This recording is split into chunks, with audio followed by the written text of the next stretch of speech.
Guys welcome back. So എല്ലാവർക്കും സുഖമാണെന്ന് വിശ്വസിക്കുന്നു. ഞാൻ ഇന്ത്യൻ 2 മൂവിയുടെ ട്രെയിലറും വീഡിയോ സോങ്സ് ഇപ്പോൾ കണ്ടായിരുന്നു. അത് കണ്ടപ്പോഴത്തേക്ക് ഒരു കൗതുകം തോന്നി ഇന്ത്യൻ മൂവി 1 ഒന്ന് കാണും. അപ്പോൾ അതിന് വേണ്ടിയിട്ട് ഞാൻ എൻ്റെ ഇവിടുത്തെ ടേബിളും കാര്യങ്ങളൊക്കെ സെറ്റ് ചെയ്ത് വെച്ച് പിന്നെ ആ മൂവി ഒന്ന് കണ്ടിട്ട് ഞാൻ അതിൻ്റെ റിവ്യൂ ഒന്ന് വന്ന് പറഞ്ഞു.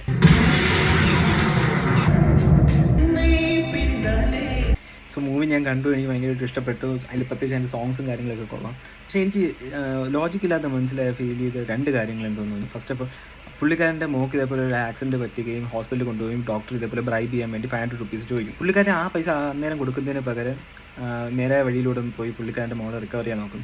പക്ഷേ അത് ആക്ച്വലി ആ പൈസ അന്നേരം കൊടുത്ത് പുള്ളിക്കാരൻ്റെ മോളെ ഹെൽപ്പ് ചെയ്യുന്നതിന് ഏറ്റവും നല്ലൊരു കാര്യം. രണ്ടാമത്തെ കാര്യം തോന്നുന്നു, ഇതിൽ മൂവിയിൽ പുള്ളിക്കാരൻ 75 ഇയേഴ്സ് ആയിട്ടാണ് കാണിക്കുക. 1996 75 ഇയേഴ്സ്, 28 ഇയേഴ്സ് ലേറ്റർ ഇറങ്ങാൻ പോകുന്ന മൂവിക്ക് എങ്ങനെ പോയി 103 to 104 ഇയേഴ്സ്. ഈ ക്യാരക്ടർ അത് എങ്ങനെയാണ് ഇതിലോട്ട് കാണിക്കാൻ പോകുന്നതെന്ന് ഒരു ഐഡിയ ഇല്ല ചിന്തിച്ചിട്ട്. അപ്പോൾ എന്തായാലും മൂവി ഇറങ്ങുമ്പോഴത്തേക്കും ബാക്കി നമുക്ക് കാണാം. Okay, will see you in the next one. Bye guys.